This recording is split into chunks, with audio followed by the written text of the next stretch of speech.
Hello and welcome to Gaian Gardens.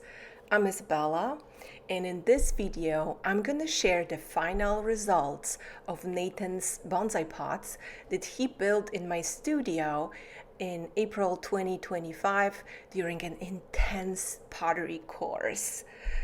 In just few days, he managed to make 4 impressive sized bonsai pots.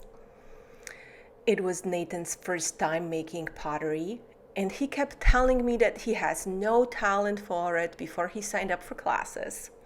And he said, "You need to be really patient with me." This turned out to be simply not true, as you remember from the videos that we filmed in the studio. However, I was even more shocked seeing the final results, how beautiful his pots turned out after glazing. I did the glazing for Nathan in my studio because he already left Canada and we agreed on it as part of the classes. But I wasn't sure if he's gonna like it, and I'm still not sure because he hasn't seen them in real life yet. So I did my best, and I'm hoping he will be satisfied with it. Nathan will see the pots in September when he's gonna come visit, and his visit is actually he's coming to pick up the kiln that he purchased from me, and we're gonna pack up my pottery studio and send it off with Nathan, where he can continue the legacy of building bonsai pots. We are really excited to see how we're gonna be able to move my giant 16 feet cubic kiln. We know it's gonna require 4 people to lift that, so we're waiting. I'm really excited to have that going on in September. But for now, let's see those pots, and I will share a little bit about the bisque firing and my process of glazing. Some of the pots that I made that you haven't seen yet, you might take a little peek, but they're not going to be showcased in this video. The main focus is Nathan's pots. So, are you ready? Here they come.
Now let's look at this bisque firing. For the last bisque firing, I didn't really have a lot of things, just some items from a workshop that I did and my last bonsai pots, Tom's commissioned mame pots, some commissioned mugs, and of course the stars, Nathan's pots. The items took just 2 shelves in my kiln, and this made the firing a bit faster than when the kiln was full. So here you can just see the footage of all the pots before they were loaded into the kiln, and then I'm going to be showing how they looked like in the kiln and after the bisque firing. And then I will take you right into my studio when I was glazing the pots, and we're going to end this video with looking at Nathan's pots one by one and a little bit of an impression that I had while filming it. So if you want to continue seeing it, stick around.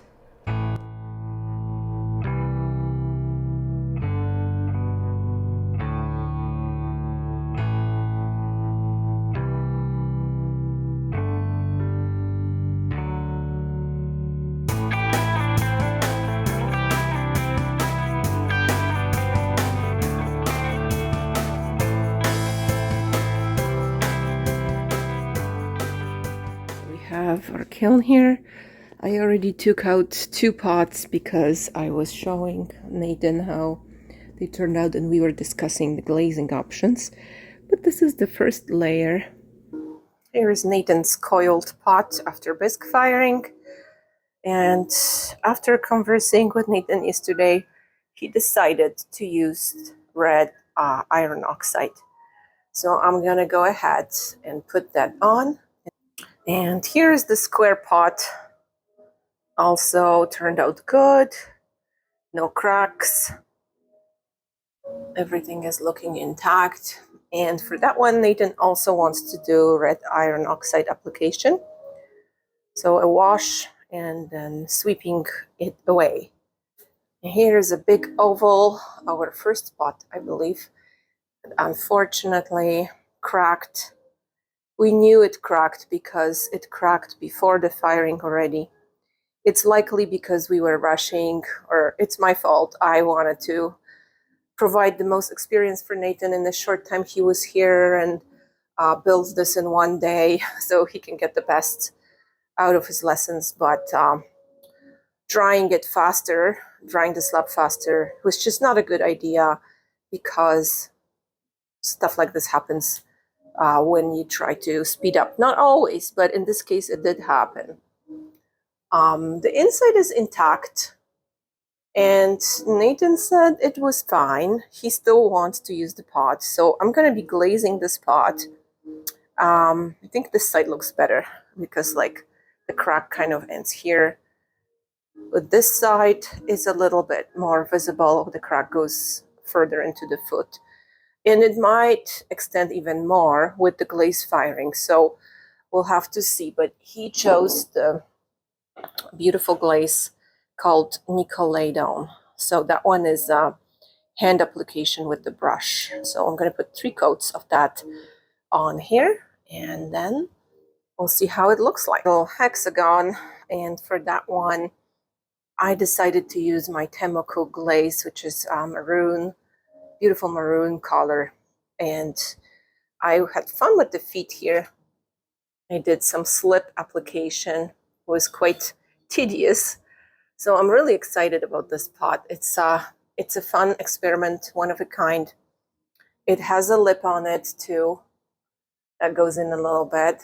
So yeah, I think it will look really nice with the maroon glaze on it. And it would be good for maybe for my large even. I'm not sure if I'll keep it or if anybody will want to make me an offer and buy it. I might consider buying it, but because I am pretty much finished with pottery, I don't know if I want to sell this last batch of pots. All right, let's get ready for that Rio red iron oxide. Red iron oxide, guys. A super messy, super fun thing to do.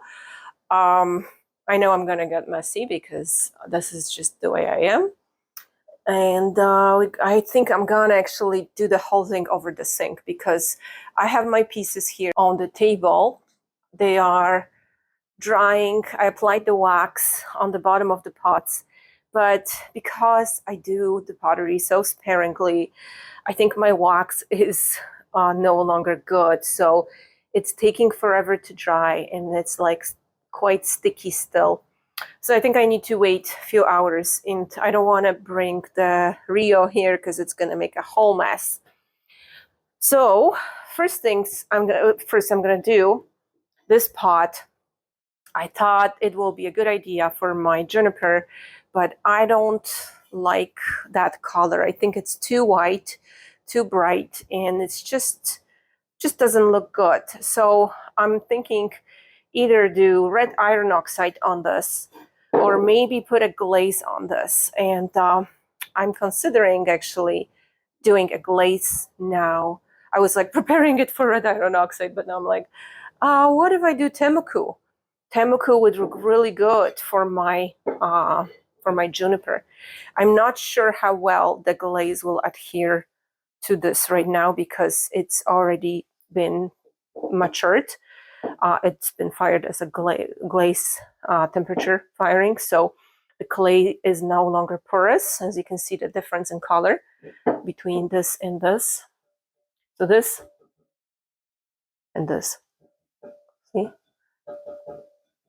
There is still space between those particles, and that space is what allows the glaze to adhere versus here. Very tight particles. So, what should I do? I'm not sure. I feel like red iron oxide is a little bit more risky because what if I don't like it? And the red glaze would be really pretty for that pot. So maybe I'll just do red glaze. Oh man, I've been mixing it, and as I've been mixing, I already made a mess. So it's I dropped this little mixing thing in there, and now my hand is already in red iron oxide. This glaze is very rich in red iron oxide.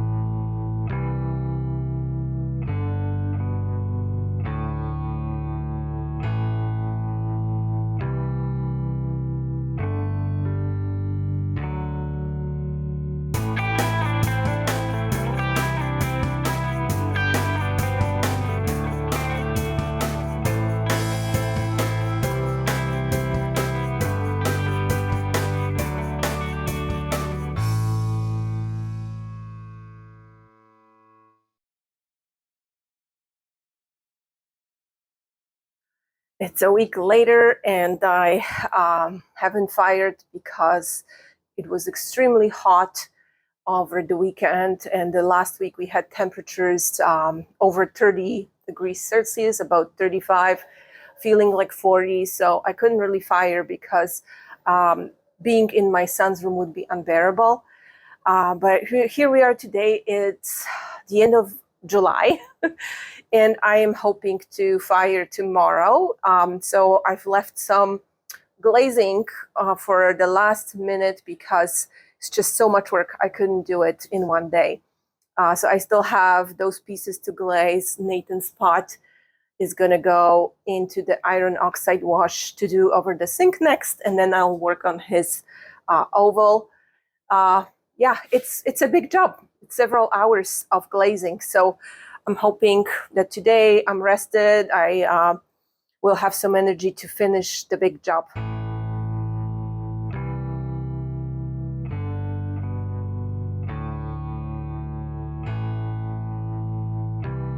So this is where I am with this iron oxide wash, and I had to rest it because it's a really heavy pot. I can't really hold it in my one arm, or it would be very sore. But I figured just giving like a washed out sponge effect like this, we'll see how this will show up. But I kind of like those lines, so I'm going to keep it like this, hoping that Nathan will also find it interesting. It just kind of looks like either settled land or just, you know, the accumulation of settlements in the ground. And the bottom is just slightly iron oxide as well. And the inside, just whatever fell in there. But yeah, I think it should be pretty good. This is the last of Nathan's pots, the oval that's cracked. And I'm going to hand paint the glaze because that's what he chose. It's a painted glaze. So let's get to work.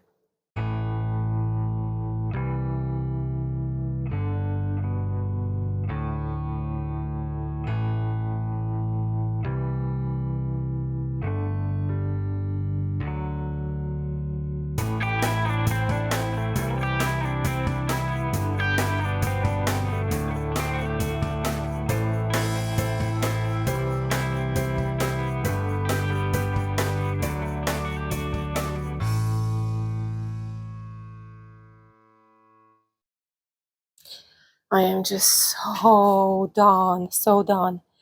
Honestly, I don't even know how I managed to do this. This was my last, like, I had to muster like the last bits of willpower to finish this.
I'm so glad we didn't give up on this because it just turned out so good. You can barely see the crack here, just a little bit. But check out that glaze color. Isn't that fantastic? I think it's gonna look really cool with a tree. I think he said he wants to put a maple in there. What do you think about the maple? A maple would be awesome with yellow leaves in the fall. This is the inside of the pot. And I'm going to show you the bottom as well. Just need to get in there. This is the bottom. Now the feet, structurally sound.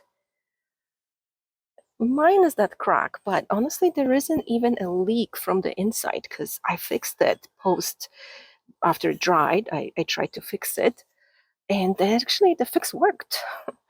So I think it's gonna be a good pot for him.